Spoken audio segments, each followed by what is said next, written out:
Hi Scorpio! Welcome po sa ating channel at ito ang inyong monthly kabay tarot reading for October 1 to 15, 2024. Please be reminded kung nakaresonate kayo, comment down. Kung hindi ko nakaresonate, ibigay niyo po sa iba kasi general reading po ito.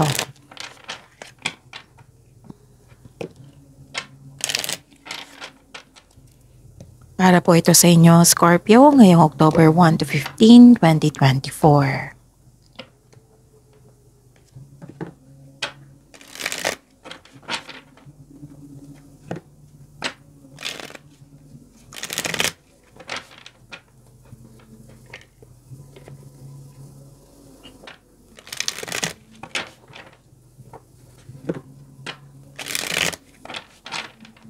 Para po ito sa inyo, Scorpio, ngayong October 1 to 15, 2024. Maraming salamat po sa inyong patuloy na suporta at maraming salamat din po sa mga hindi nag-skip ng ads. Gamitin ang reading na ito bilang gabay lamang. Sa mga hindi pa nag-subscribe, subscribe na po kayo at click bell notification para malaman nyo na may bago tayong video. Para sa mga gusto magpa-reading po, may lumabas dyan sa screen nyo ngayon. Panoorin nyo po at sundin ang instruction. Calling the attention sa mga suki ko dito na Scorpio, open na po ang inyong monthly kabay tarot reading for October 2024. May 6 months from now reading tayo at love life reading po. So message me Scorpio for schedule. Maraming salamat po. Spirits Guide, mga ganap po ngayong October 1 to 15, 2024 para po kay Scorpio. I need 3 cards po.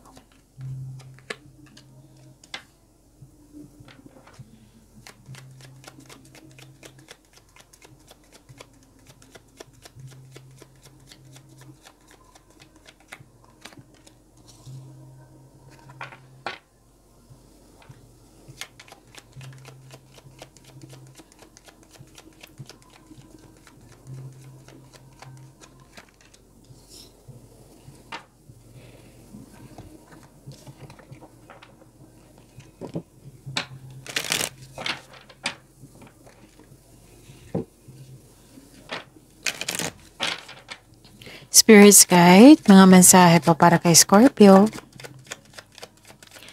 Ngayong October 1 to 15, 2024. I need 2 cards po.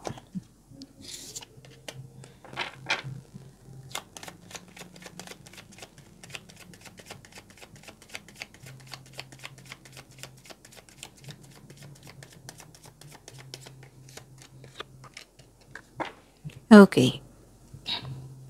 Scorpio, ngayong October 1 to 15, 2024. Wow! Ang ganda ng mga mensahe.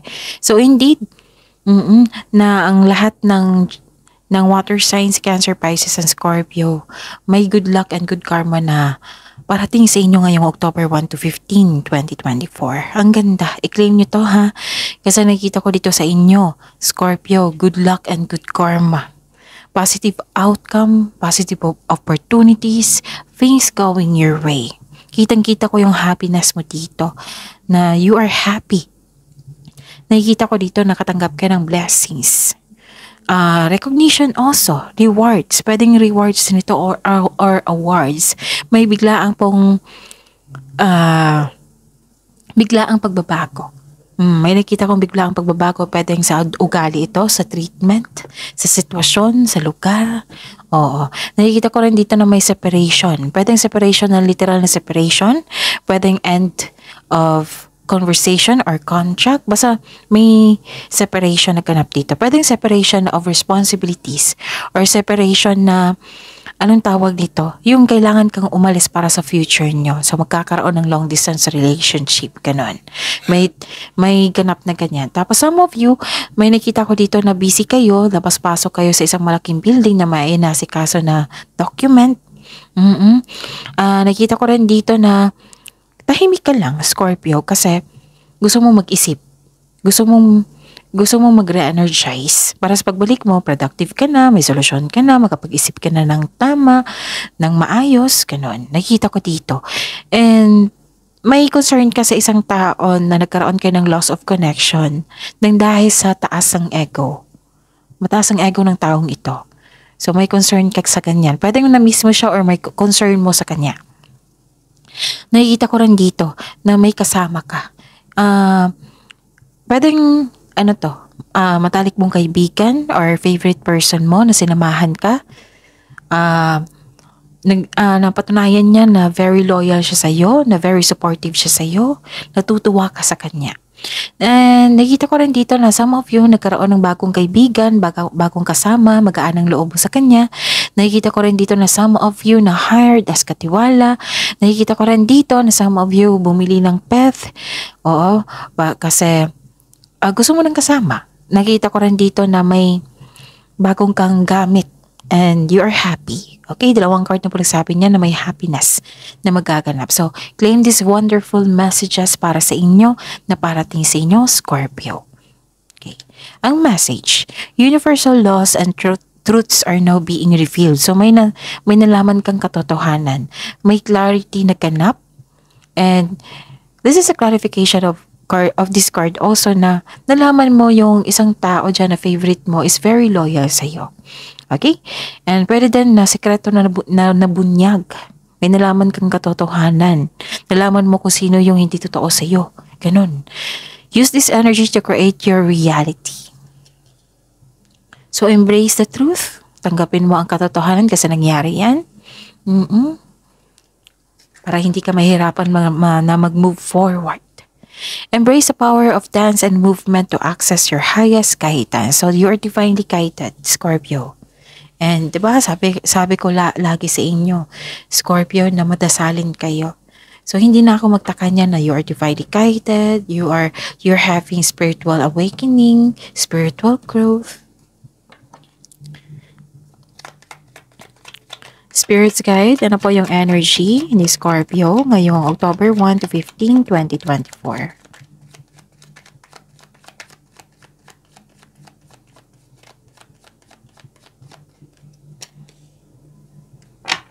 And the clarification of this card po.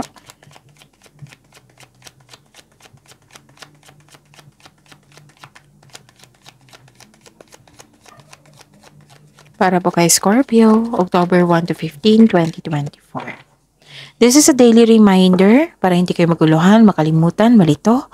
At para fair din sa mga bagong subscriber natin, Scorpio, para alam din nila kung ano yung dapat gawin nila. Panoorin niyo po yung last 4 days kabay tarot reading niyo po. Kung kailan niyo to napanood kasi October 1 to 15 po ito. Like for example, napanood niyo ito ngayong October 5, 2024. Panoorin niyo po yung 4, 3, 2, and 1. Kung may nakita kayo or narinig kayo repeating message, kailangan niyo po iyan bigyan ng atensyon. Kung maaari po, bigyan niyo po ng solusyon at aksyon. Again, calling the attention sa mga suki ko dito na Scorpio, open na po ang inyong monthly kabay tarot reading for October 2024. May 6 months from now reading tayo at love life reading po, so message me Scorpio for schedule. Maraming salamat po. So what is your energy for October 1 to 15, 2024, Scorpio? This is your clarification of your card here na may solitude, yung tahimik ka lang, nagpahinga ka, may pagsisiyasat sa sarili. Nakaramdam ka ng pagod, yes. O wala ka kasing pahinga, stress, nagkaroon ng anxiety. Pwede rin masakit ang pakiramdam mo pero lalaban pa rin. Ikaw ay nagpahinga ngayon upang makapag-isip ng mabuti para makapaghanda o magpagaling. And this card asks you to relax, calm your mind and reflect. Sleep and meditation ay kailangan po, Scorpio. Okay? So, stress at pagod sa trabaho, pwede. Sa kakaisip, pwede. Gusto mo munang mag-leave muna, or magbakasyon, or tahimik kayo, gusto nyo mapag-isa. Okay? Ang pagpahinga ay nakapagbigay ng increased productivity and a healthier mental state, Scorpio. So, kailangan mo ng tamang rest dito para makapag-isip ka ng mabuti, para ma-re-energize po kayo. Okay? So, ayun. Nakikita ko rin dito na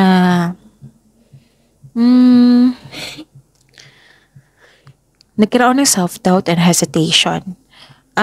Instead na mainit ang ulo mo, habaan yung pasensya mo. Isipin nyo kung deserve mo bang bigyan ng time itong nagpainit ng ulo sa inyo. Yung isipin nyo kung ano yung nakakabuti sa inyo. Para hindi maiwasan ito ng init ng ulo or hindi ka makapakali, nagkaroon ng self-doubt or hesitation. Pwede nainis ka sa delay, Pwedeng na inis ka sa delay sa ninantay mong mensahe or delay sa travel. May nakita rin akong disconnection sa isang tao dito. Kaya this is a clarification of your card here na may disconnection sa isang tao or hindi makausap kasi ang taas ng ego. So, ang sabi ng card dito, hindi ito ang sign na mag-give up ka. So, may reminder ang card niyo po dito, Scorpio. Mag-ingat po daw kayo sa isang taong maloloko or playboy. Kasi may masama siyang intensyon. So, malalaman mo yan eh. Kasi nakita ko naman dito na mataas ang inyong intuition after nitong makapagpahinga kayo, makapag-rest, makapagpakasyon. Pero ma-feel mo talaga yan na nanloko siya sa iyo. So, mag-ingat po sa kanya, okay? Spirit's Guide, possible blessings po na ma-receive ni Scorpio ngayong October 1 to 15, 2024.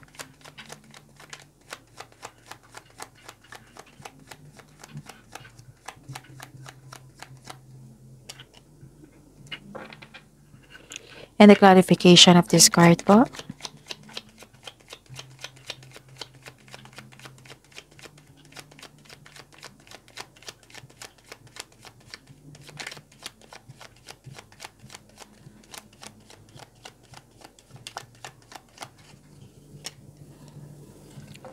So, ano yung possible blessings na ma-receive nyo, Scorpio?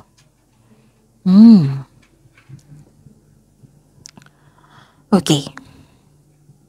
Actually, nasunod yung gusto mo dito. Nasunod ang yung desisyon, plano, basta nasunod. Because you have authority, you have the power. Okay? You have confidence.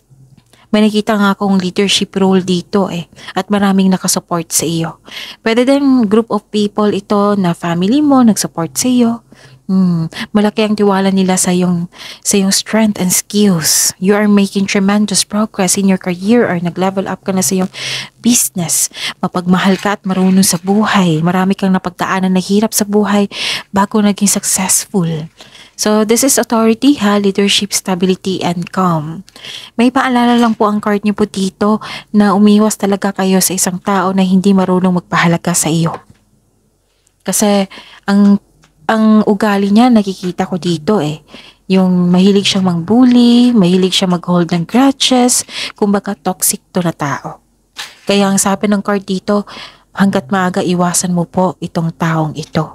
Kasi hindi siya nakapagbigay ng magandang energy sa iyo. Put boundaries muna. Okay? Share your kindness to everyone. Oo. Pero limit yourself. Kasi nakita ko dito, inaabuso yung kabaitan mo eh. So, limit yourself. Put boundaries. Yung siguraduhin mong hindi mo matanggap yung energy niya na negativity. Hindi ka maapektuhan sa kanyang mga ginagawa. Save yourself. Okay? So, pasensya na sa ingay. Kasi naabutan ako ng oras ng laro ng bata. Naglalaro po ng Hot Wheels niya. So, focus kayo sa akin para may makuha kayong mensahe. Para may makuha kayong gabay. Okay? Maraming salamat po. Okay, ang ganda. Kasi nakikita ko dito na may solusyon na sa inyong problema. You're finding a solution, may solusyon na sa inyong problema.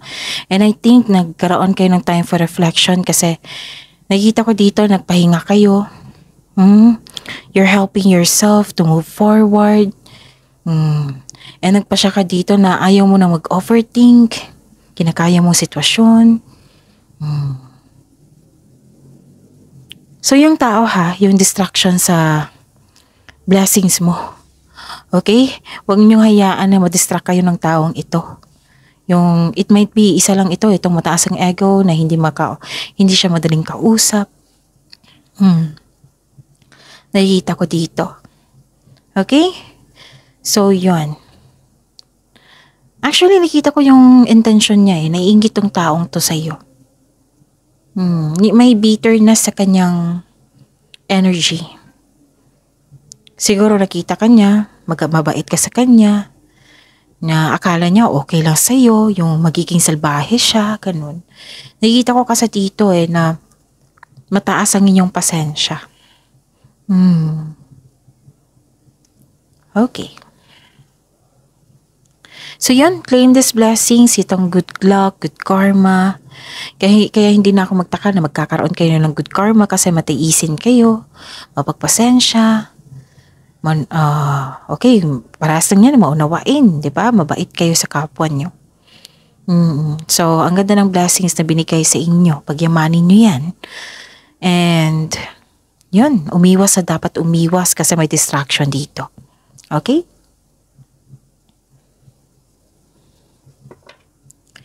Spirits guide. Challenges na ma-overcome po ni Scorpio ngayong October 1 to 15, 2024.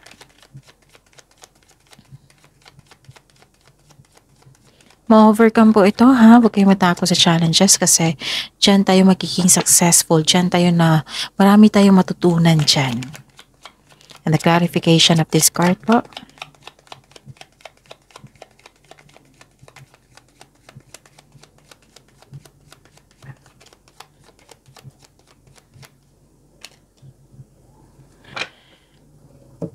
Maraming salamat po sa patuloy na tiwala at suporta sa ating channel. At maraming salamat din po sa mga hindi nag-skip ng ads.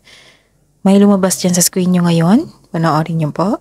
Kung gusto nyo po iyan, then follow instruction. Okay. Be confident. Habaan ng pasensya. Paulit-ulit to repeating message to. Repeating message po ito. So, kailangan nyo bigyan ng atensyon na be confident, huwag nyo hayaan na manaig yung weakness nyo, huwag nyo hayaan na madistract kayo ng isang tao, huwag kayong mag-give up, magtiwala sa inyong sarili, at higit sa lahat, makinig sa inyong intuition and have faith sa universe. Okay? Kasi nakikita ko dito, naging uncomfortable kayo sa sitwasyon nyo ngayon. So, ang sabi dito, that the advice, have faith in the universe, face your fears with self-confidence and courage. Maging matapang kayo. Kasi may matutunan kayo dyan sa mga nangyari dyan. And do not give up. Kasi ma-overcome itong obstacles na ito. Okay? Kailangan mo lang magkaroon ng inner power. Resilience, kumbaga. And,